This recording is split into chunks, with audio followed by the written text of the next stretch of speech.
Fala galera! Ufa, ufa, ufa! Demorou, não demorou? Pois é, mas finalmente estamos inaugurando o Nas Muvucas do Valdo, o meu canal no YouTube. Muita gente pergunta, Valdo, desde que eu saí do SBT em novembro do ano passado, que eu ouço as pessoas perguntarem, ô Valdo, e aí rapaz, como é que a gente faz para te acompanhar? Onde é que tu estás? Bom, eu estou nas muvucas do rádio, na Clube, na PRC5, com a equipe de esportes do Guilherme Guerreiro, com o Timão, campeão do rádio. Quem gosta de rádio sabe onde me encontrar. Agora, para quem sugeriu a criação de um canal nessa plataforma famosíssima que é o YouTube, tá aí o atendimento a essa demanda. A partir de hoje, a gente vai contar muitas histórias, com certeza você vai gostar de ouvir histórias hilariantes, histórias de muito riso, mas também histórias dramáticas, inclusive a história que abre Nas Muvucas do Valdo, a história que abre o canal, é uma história de muita dramaticidade, gente. Foi uma história que aconteceu lá em novembro do ano 2000, há 21 anos. É isso mesmo. O que é, diretor? Hein? Ah, tá. O diretor tá me avisando aqui que é para eu lembrar vocês de acionarem o sininho, se inscreverem no canal. Inscreva-se no canal, tá bom? Não esquece. O diretor aqui é que tá me lembrando. Eu sinceramente que não ligo muito para isso. O diretor é que tá dizendo, Valdo, é preciso que haja o apoio dos internautas, das pessoas para interagirem contigo, para sacudirem o canal. É preciso que tu lembre sempre que tem a necessidade de se inscrever, de acionar o sininho, de dar um joinha, de deixar um like, um comentário. E já que a gente vai falar de Repá, se você tem alguma história envolvendo o clássico rei, o clássico que tem o maior número de partidas realizadas na história do futebol mundial, você pode também contar essa história pra gente, tá bom? Você tem uma história envolvendo um amigo, envolvendo aí um parente, manda um vídeo pro meu Instagram, Valdo Souza Oficial. Tá falado? Combinado então. Eu quero aproveitar, viu, diretor, já que o senhor me interrompeu, eu quero aproveitar para agradecer a todas essas pessoas que, a partir de hoje, estão comigo. Quero deixar também a minha gratidão a parceiros que se juntam a essa plataforma.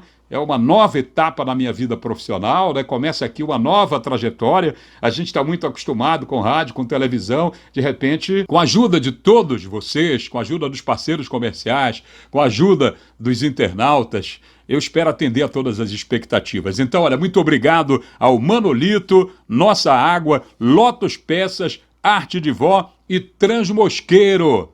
Bom, eu vou logo pro jogo, então. Bora logo contar a história.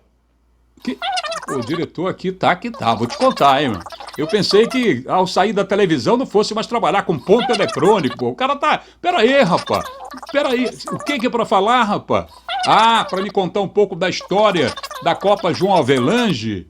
É, porque esse Repá, ele tá embutido exatamente na Copa João Avelange. Então o diretor quer que eu conte alguma coisa aqui, o porquê, o que motivou o surgimento da Copa João Avelange, que foi a Copa João Avelange.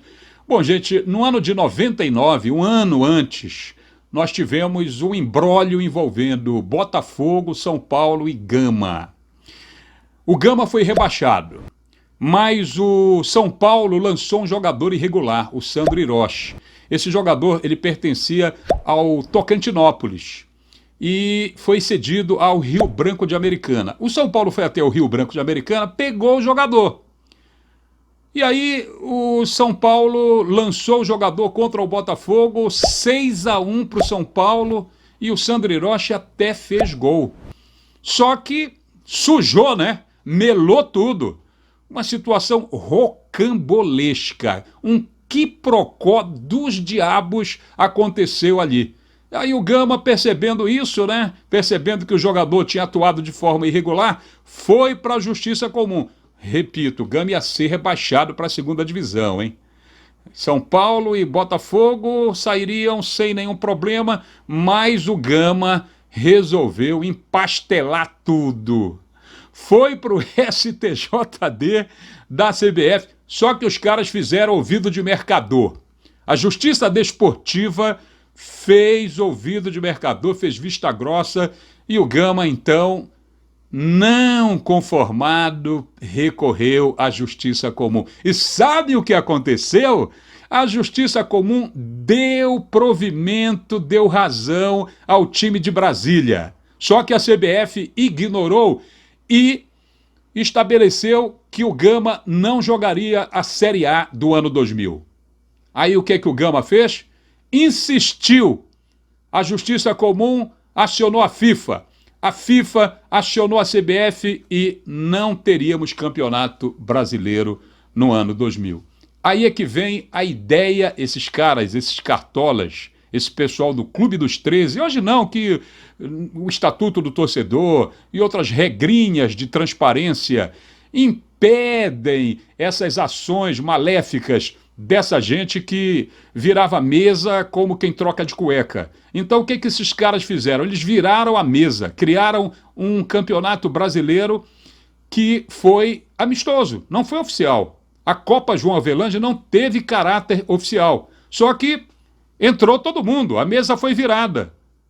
A mesa foi virada, clubes que estavam na segunda, clubes que estavam na terceira, Fluminense, Bahia, por exemplo, acabaram sendo beneficiados com essa virada de mesa que surge exatamente da confusão envolvendo São Paulo, Botafogo, Gama e CBF.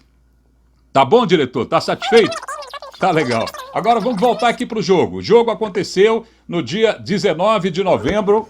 Opa, microfone caindo aqui. É normal, hein, gente? É normal. Olha aqui, o jogo aconteceu dia 19 de novembro do ano 2000. Não vai cortar, tá? O Deco é meu produtor, meu editor. Não corta essa queda do microfone, tá? Deixa que é para mostrar aí para a galera que está acompanhando nas muvucas do Valdo, que as muvucas derrubam até microfone. Então, o jogo aconteceu no dia 19 de novembro de 2000. O Paysandu tinha perdido para o Remo a primeira partida. As duas equipes fizeram ótimo papel na Copa João Avelange, só que um teve que eliminar o outro em 2 jogos. Primeiro jogo, o Remo saiu na frente, 3-2, 3 gols do Robinho. E no segundo jogo, nós tivemos o empate em 1-1. Daqui a pouco eu vou contar sobre o gol anulado do Remo. E aí é que entra a minha história e a história do Tico nessa situação lamentável. Eu até diria para vocês, não desejo a nenhum inimigo. Não desejo para nenhum inimigo que aconteceu comigo, tá bom? Mas daqui a pouco a gente conta. Deixa eu continuar aqui lembrando que o Paysandu jogou com Ronaldo Mantena, Ney, Sérgio e Paulinho Santarém. Depois do Paulinho Santarém, ele foi substituído entre o Givaldo, Wanderson, Sandro, Rogerinho, Jobson e depois o Luiz Carlos Trindade, Zé Augusto, Edil e depois o Tico. Técnico, Givanildo de Oliveira. Givanildo de Oliveira, que mais tarde viria a se consagrar com o Paysandu, ganhando tudo o que o Paysandu tem de melhor em sua história, inclusive a Copa dos Campeões, que garantiu a disputa da Libertadores da América para o Papão. E o Remo com Ivair, Marquinhos, olha aí, Ivair, Marquinhos, Belém, Ariomar, Cametá e Luiz Fernando, que mais tarde jogaria no Paysandu. Márcio, Alexandre, Jurinha, Daniel e Edgar, depois Jaime. Jaime, meu sobrinho, hein? E no ataque, Balão, depois Maracanã e Robinho, técnico Paulo Bonamigo, que está de volta ao futebol paraense, está outra vez comandando o Clube do Remo. Gente, o público desse jogo, público oficial desse jogo, 34.172 pagantes. Claro que tinha muito mais gente. Naquele tempo, o Mangueirão tinha uma triste cultura de portões arrombados, então o Mangueirão foi invadido.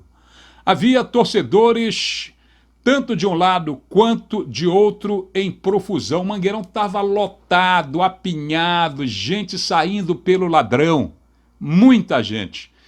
Agora que o Mangueirão tem reforma, a gente espera que quando retornar o Estádio Olímpico jornalista Edgar Proença, que esses cuidados para impedir essas invasões sejam tomados, né? Que a gente não tenha mais, por exemplo, que conviver com dois públicos, o público oficial e o público extraoficial. A renda do jogo, R$ 296.425. O Paysandu abriu a contagem aos 3 minutos, gol do Sandro Goiano. O Remo empatou aos 30 minutos ainda do primeiro tempo com Jurinha. Aí começa a minha saga, aí começa a minha odisseia.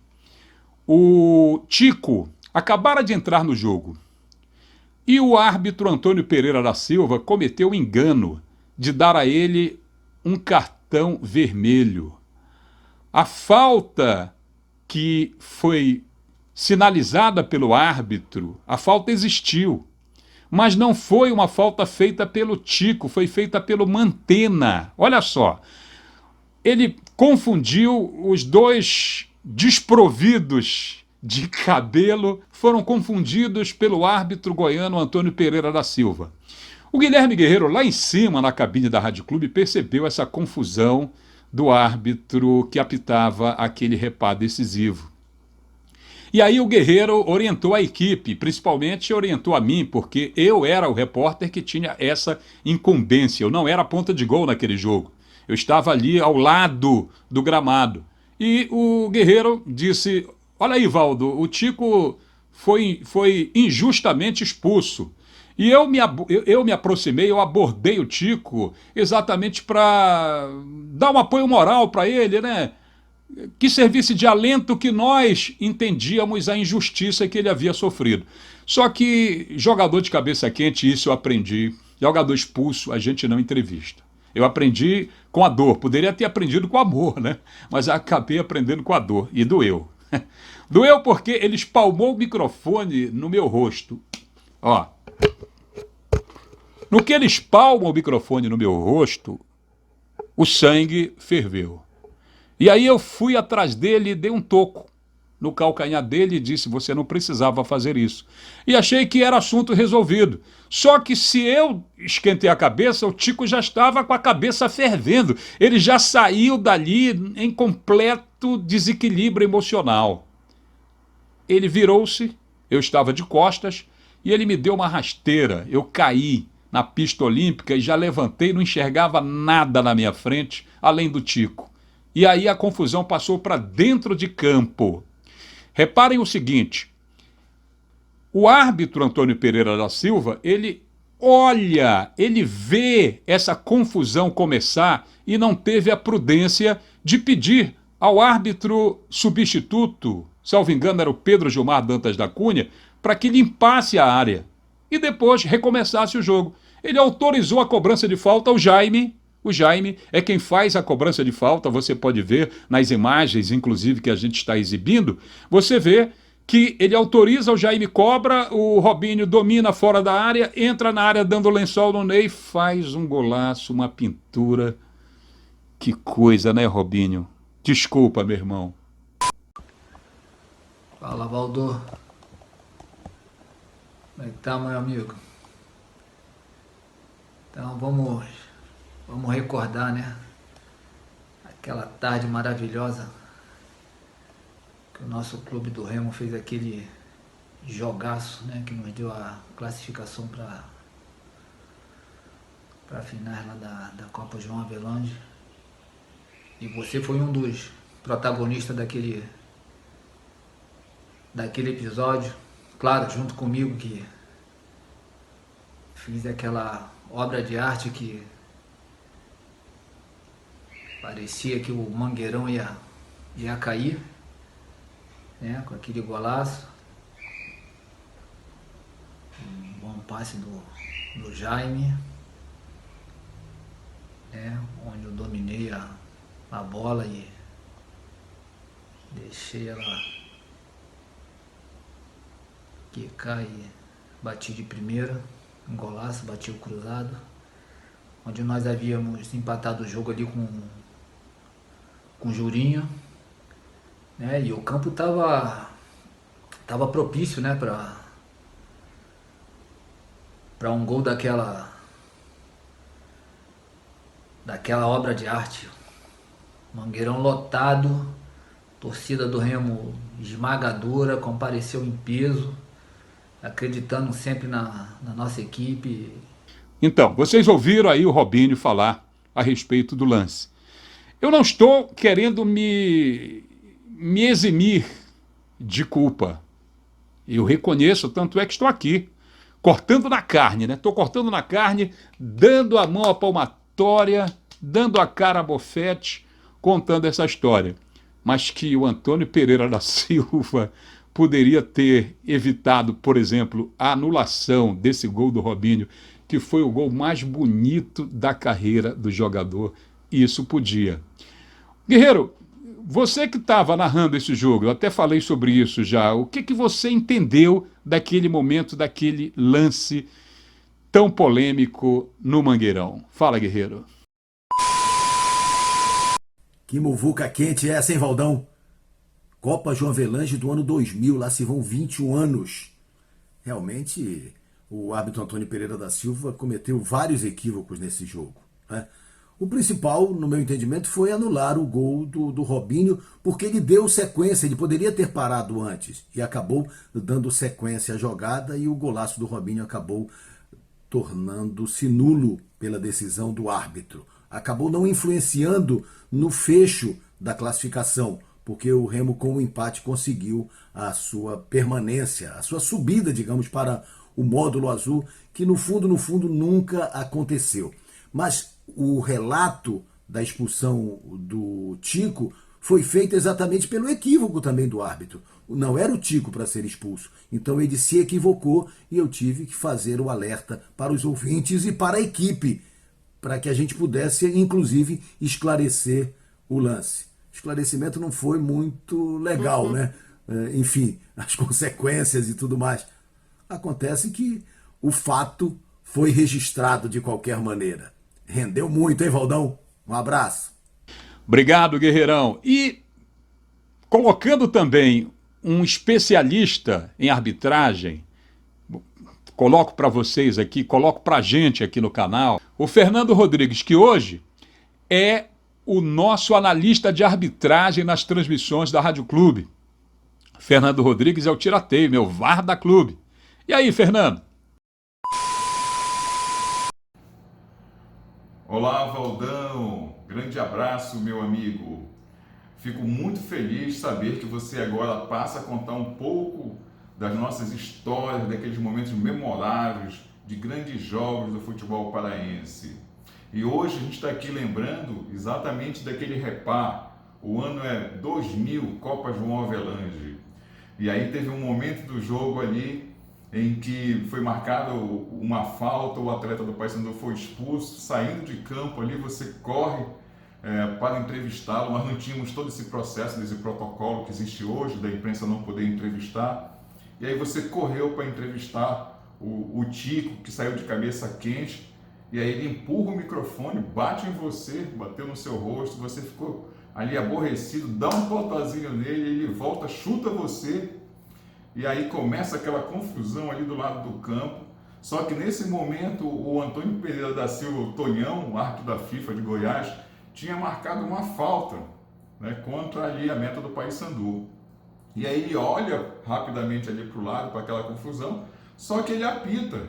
E aí o atacante do Remo, Robinho, vai, faz um belíssimo gol, a torcida comemorando, uma loucura. E aí ele corre para a lateral do campo, que já está aquela confusão, e na época era o Givanildo, o Bonamigo era o técnico também. Eles entraram, estavam afastando as equipes. Quando acalmou tudo, para surpresa geral, o Tonhão simplesmente invalida o gol. E aí volta a confusão de novo, aquela confusão ali para entender que ele tinha marcado. E aí ele, por conta própria, tomou essa decisão de invalidar o gol do Clube do Remo, que seria o segundo gol. O jogo terminou logo a seguir, empatado, o Clube do Remo foi classificado, mas o Tonhão até hoje a gente não conseguiu entender, né, o porquê que ele desmarcou aquele gol. Ainda bem que depois você e o atleta lá, o Tico, refizeram as pazes, entenderam, houve ali o pedido de desculpa, o que é mais importante no nosso futebol, né? São as histórias que marcaram realmente o nosso futebol, e eu fico muito feliz de saber que você agora passa a contar no seu canal do YouTube essas pérolas, essas maravilhas que marcaram esses anos de vivência que você tem na imprensa e no cenário esportivo paraense. Grande abraço, desejo sucesso para você, Valdão. Muito obrigado, meu irmão, obrigado mesmo. E olha, gente, eu vou fazer aqui uma pausa, fazer aqui um pequeno intervalo. Já já eu volto contando o desdobramento de tudo isso, tudo que foi decorrente desse acontecimento. É já já, não sai daí, é vapt-vupt, ou como diria um apresentador, é a jato.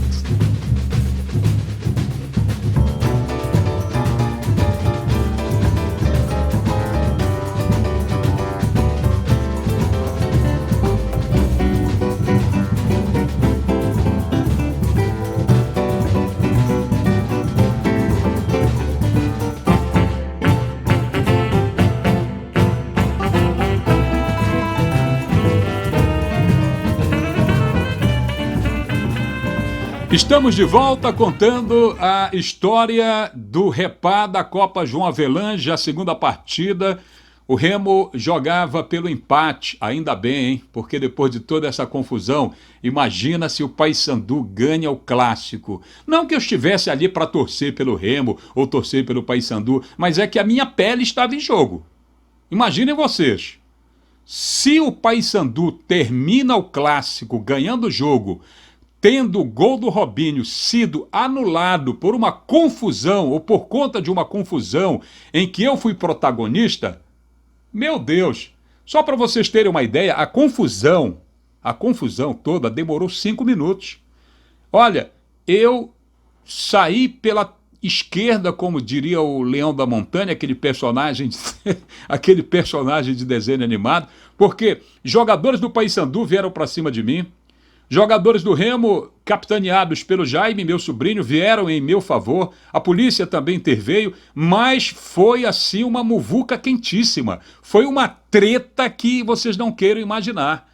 Eu não desejo nem para o meu pior inimigo aquilo que eu passei, aquilo que eu vivi naquele 19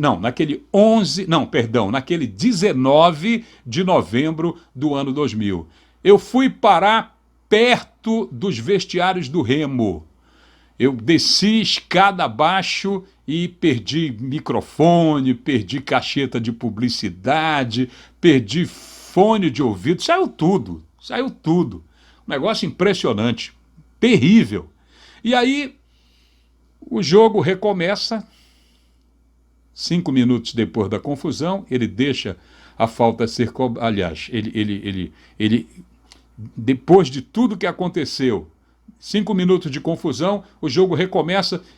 Ele deu, dos 5 minutos, ele deu apenas 2 de acréscimos. Olha só, foram 5 minutos de paralisação e aí, de acréscimo, apenas 2 minutos, senhor Antônio Pereira da Silva. Árbitro FIFA, hein?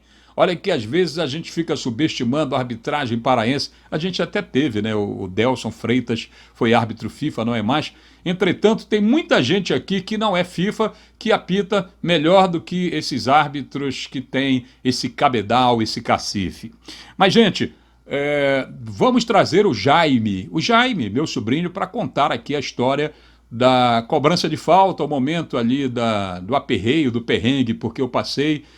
Fala, Jaime. Jaime está em Portugal, mora na cidade de Braga. Fala, tio. Pois é, eu como sobrinho do Valdo, né, mesmo jogando ali dentro de campo, foi muito complicado para mim, porque foi uma jogada ali na lateral, aonde nesse momento o Tico sai de campo, e eu aproveito ali a falta de atenção dos atletas do Paysandu e meto a bola lá no Robinho. O Robinho faz uma grande jogada, um belo gol, né, de fora da área. O Mangueirão veio abaixo, né, e naquela comemoração, aquele misto de emoções, eu olho para o lado e vejo meu tio, né, entre os tapas e caindo e levantando, e os jogadores do Paysandu, o banco do Paysandu ali em cima. E eu fiquei meio indeciso para que lado eu ia, mas o meu lado de familiar, né, foi mais forte e eu saí naquela direção correndo. Foi muito engraçado, né, apesar de tudo. Mas é uma história boa para contar, né, para os meus netos, falar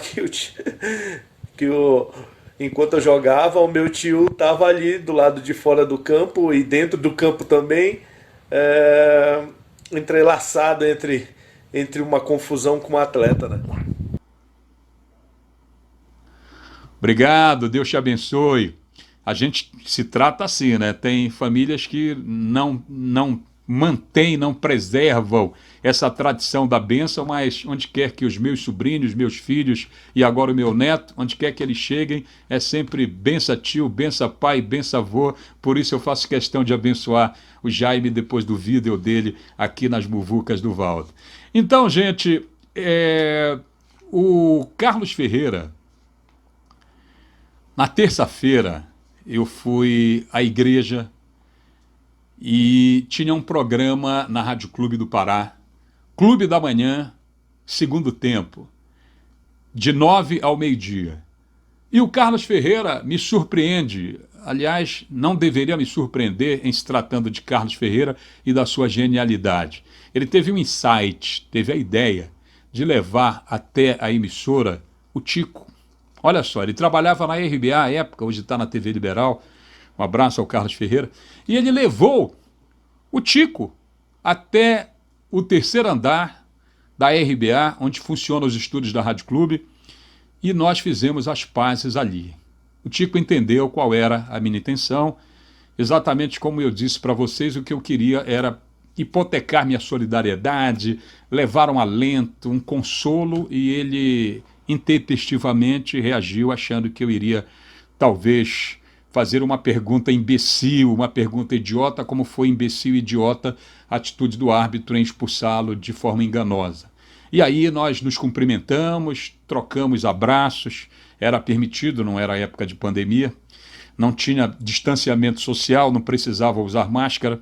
Então nós nos confraternizamos e ficou tudo em paz. Quero agradecer a você, viu, Carlos Ferreira?